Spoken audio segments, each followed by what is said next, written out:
It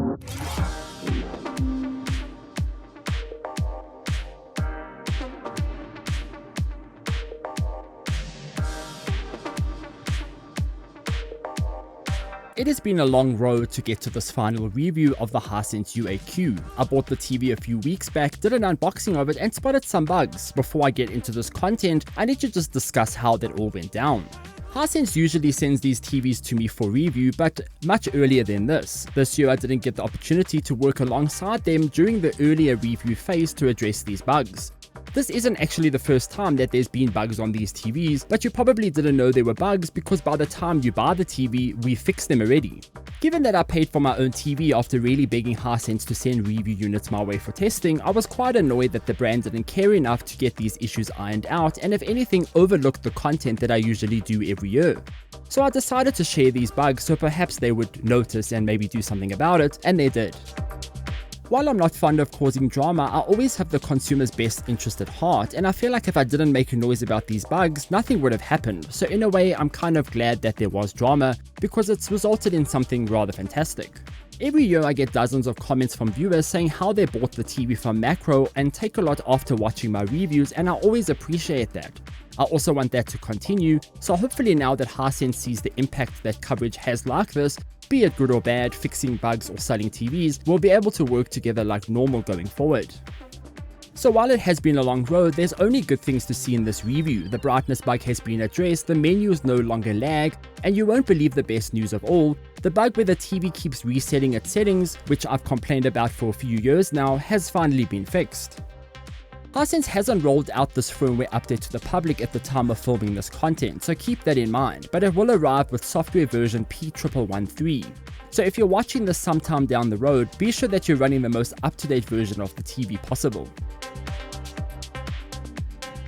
After reviewing the Hisense U8N last year and using it daily ever since, I didn't think the brand could improve on anything else, but they really did.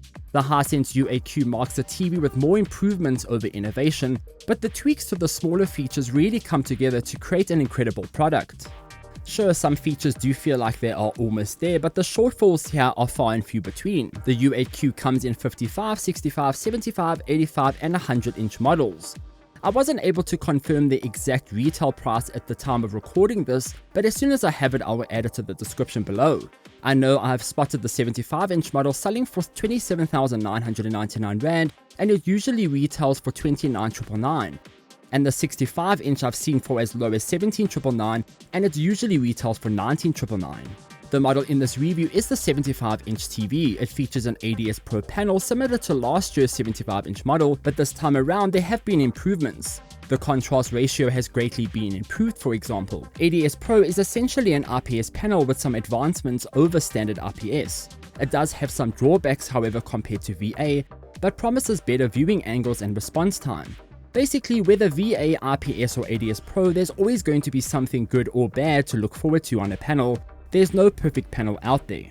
Last year's U8N did have some issues with black levels due to the ADS Pro, whereas blacks didn't get as deep and rich because of the low contrast ratio. I can tell you now that the contrast ratio on the U8Q has almost doubled and the black levels are impressive for an ADS Pro panel, but I'll dive into that more later on. I've already done quite an in-depth unboxing and setup, so I won't harp on the subject here.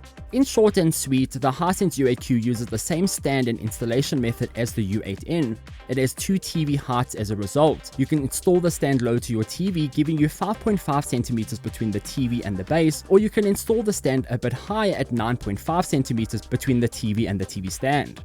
Given that it was my TV and I wasn't going to give it back, I mounted it on the wall where my U8N was. This was also to avoid my soundbar from blocking the IR sensor, but the good news here is that this year's remote is actually Bluetooth, so you won't always have to point it at the TV to control what you're doing. However, it does need to be pointed at the TV to turn on the TV at first, but once it's powered on, the Bluetooth connection pairs and you can do anything with the remote and it will adjust the TV accordingly. Speaking of the remote, it is actually quite cool. Hisense has included the long silver remote in this year's TV and it looks super clean and premium. While it is plastic, it does bear a metal look and it is great to hold. It doesn't have any numbers on it, so keep that in mind if you use a number pad. I don't use them so it didn't bother me, but if you actually need the buttons and the number pad, that might be an issue. Keep in mind that you can bring up the number pad on the display by pressing a button on the remote. The TV features some new design changes which are minor, but they are noticeable. The entire frame of the TV has been formed into a box-like shape, so instead of the back going from thin to thick in some places, the TV features one standard box thickness across the unit. It has some nice clean cutouts at the top and large speaker vents on the sides. In general, it looks really premium. There's no reduction in the bezels at all though, they still remain at 1 cm thick. When it comes to the ports, the Hisense U8Q has cut down its HDMI ports by 1, but made them all HDMI 2.1 this time.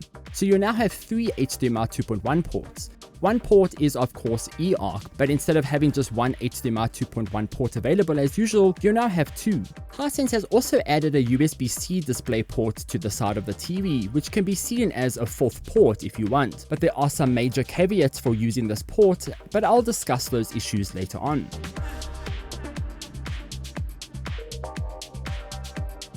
You'll also find the usual satellite tuner, 2 USB Type-A ports, audio out 3.5mm port, LAN port, digital optical audio port, and the composite port. It is all powered by a C9 to C10 power connector, which is a little different from the usual 3-prong connector that we know and love. So you'll likely need to use the cable that comes in the box to get this powered on. Your 3-prong kettle plug won't work here. I don't have many complaints about the design on the Hisense U8Q. If I really have to nitpick, it is likely just the USB-C port spot, which is on the side of the TV frame. This means that when you plug something in here, the cable juts out of the TV and it can be an eyesore. But then again, while this port is cool to have, you will unlikely use it all the time due to its signal limitations, but more on that in a bit. The TV generally looks quite good. Even if you were to leave the stand on, the build is sturdy and there's something striking about it. It also stands up pretty firm and it doesn't lean over. I do enjoy the new box style backing and I think it will complement anyone's setup. Now that the TV was bug-free, I was able to test everything it had to offer, and it offers a lot. Hisense markets this TV with a peak brightness of 5000 nits. The 75-inch model has 2888 local dimming zones, which are confirmed. And I was keen to see just how well this TV would dim given the increased peak brightness and the dimming zone count. Of course, I did calibrate the TV, which actually didn't need much tweaking. Hisense ships the TV with some great default settings when it comes to color and brightness. I just turned off all motion settings, noise reduction, and all the other settings I usually disable. I did find that increasing contrast to 89 did help a bit, and I dropped the brightness down to 49, and there's just some sort of threshold that just makes it much better. Sharpness was okay between 20 and 15. A new setting on the U8Q is an AI brightness burst, which is supposed to increase specular highlights on the display where possible. This isn't a setting that you'll notice right away, but instead is reserved for times where there is a bright object and the TV can boost this brightness. It is cool to have, but I can't say it makes a world of difference. Again, these increases are subtle and they don't happen all the time. AI brightness burst can also cause the odd flash here and there on the TV because the TV thinks that that's exactly the scene that you want to be burst with brightness. So if you want to avoid these mishaps of brightness, you'll want to turn this feature off. I used the TV for about a week with it on and a week with it off, and I actually just prefer to have it off because there was no sudden drops in brightness. Another new setting on this TV is a tweak simply called peak brightness, and this is definitely something that you'll likely end up using. The Hisense U8Q is a very bright TV, and honestly it can sometimes be a little bit too bright. So this setting, as the name says, tones down the peak brightness on the panel. It cuts the brightness down by about 20% per toggle, and is handy if you just want to tone down the backlight because it maybe is just a little bit too bright. It also saves you having to go tweak all the other settings, so you can just toggle this one. I kind of feel like Hisense should implement a shortcut to this one in the menu system somehow, because it will just make life easier to get to in order just to quickly tone down the brightness of the TV. Speaking of brightness, the Hisense U8Q can reach some phenomenal peak brightness levels. Some of these levels I have only witnessed on the 110UX last year. I measured 4700 nits in a 2% window, which is more than double the brightness compared to last year's U8N. Now, increasing the brightness from one year to another is usually quite common, but to double it is a little crazy to see. This is a bold move by Hisense and just shows how confident the brand is when it comes to improving its TVs. But it comes with some downsides though. You need to make sure that you calibrate your TV correctly because a panel this bright can be both good and bad. If not set up correctly, you'll end up overblowing your image and losing detail. For example, dynamic tone mapping is a detail killer on this TV, and I highly recommend disabling this at all costs, and no matter what input you're using, just make sure this is off. While the panel does get brighter with the setting on, details are lost in bright objects, so things like clouds and light bulbs will be overly bright and you won't see the detail inside them. Trust me when I say you don't want to use the setting because it's going to ruin the image quality of your TV. But if you set this TV up properly, the brightness is a huge complement to the experience. HDR brightness is exceptional, small bright objects glow on the screen, and even full bright images manage to fill up the room. Granted, 100% window brightness is only around 800 nits, but even then, that's pretty impressive for a 75-inch TV.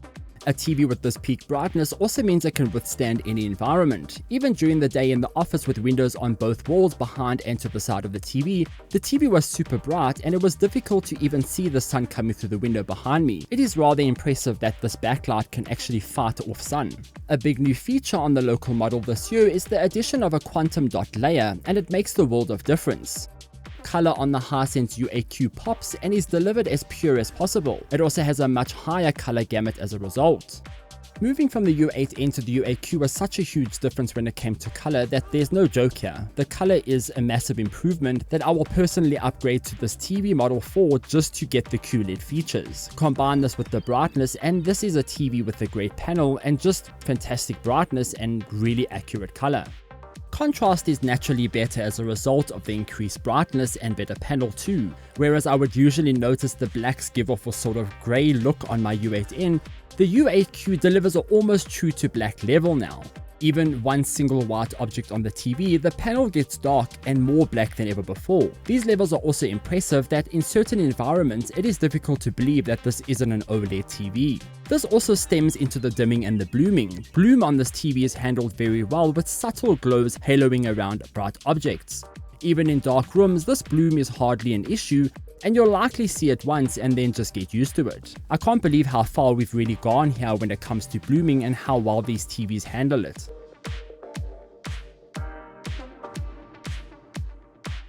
It goes without saying that the Hisense U8Q performs incredibly well across TV and movie content. Like I said, you need to set things up a bit to get it to look better, and this means tweaking your Dolby Vision and HDR settings as you connect to new apps and devices. I can't say I had a bad experience when watching movies and content. Even dark movies like Frankenstein showcase the true power of this panel, its peak HDR brightness and its impressive dimming. Yes, there is some blooming here and there, but it is likely being reduced by at least half compared to the U8N. It is honestly just better than ever. Gaming on the Hisense U8Q is then pretty fantastic thanks to everything I've already mentioned. The TV now supports 165Hz on PC and the usual console support is included. The panel can also go up to 288Hz at 1080p in case that's a mode that you're interested in. Input lag here was as low as 9 milliseconds at 4K 60fps and 4 milliseconds at 4K 120Hz. These are impressively low numbers and are mainly thanks to the TV's panel. But what about that USB-C port that I've been meaning to talk about? Well, this USB-C DisplayPort is there for display-in purposes and can be used to output all sorts of content. Of course, you'll likely want to connect a PC to it, but there are some restrictions to how it operates. Of course, you'll need an adapter if you don't have a USB-C GPU. But then VRR doesn't work on this port at all, which is also a problem for PC gaming. There's also no game bar menu, so it seems like Hisense didn't even consider this to be a gaming port at all. As a result, there's a port here that really has no real reason to use it and just generally doesn't serve any purpose. Unless you really want to use this port, you can, but the HDMI inputs on the TV deliver the same experience with VRR and just better compatibility. But the port does let you connect, say, your mobile device to the TV and mirror your screen out to it. So it isn't all bad news. You can essentially plug in an iPad, connect a DualSense controller to the iPad itself via Bluetooth, and play an iPad OS game. Sure, this is something you could have done with an HDMI to USB-C adapter, but hey, the port's there and it's taking up space, so you just might as well use it. Apart from that, the Hisense U8Q does deliver in so many ways. The TV's reflections are handled brilliantly thanks to its anti-reflection finish. It is glossy, but the glass definitely diminishes reflections more than the U8N. The viewing angles aren't the best in the world, but the ADS Pro panel does go a long way to improve it. There is an obvious sweet spot on the TV, but given the brightness and the high accurate colors, it makes everything more viewable even from an angle. The speakers are also quite good for what they are. They sound quite nice, and if you're going to rely on them alone, they should get the job done.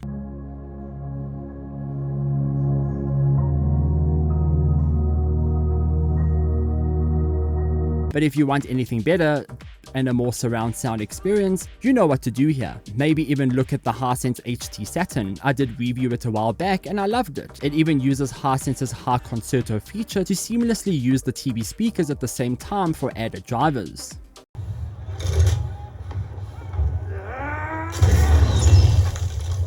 I would have really loved to share this review with you earlier than this, but at least we finally got to it. The Hisense U8Q is better and brighter in every way, making it the brand's best TV on the market, without having to look at like a 100-inch TV and spending 300,000 Rand on it. I feel like nothing has been skimped on here, and in general, this is a very capable and if anything high-end experience for what you pay for, and delivers a visual experience that I would essentially pay double for. I don't know how Hisense is going to top this, but I can't wait to see what comes next.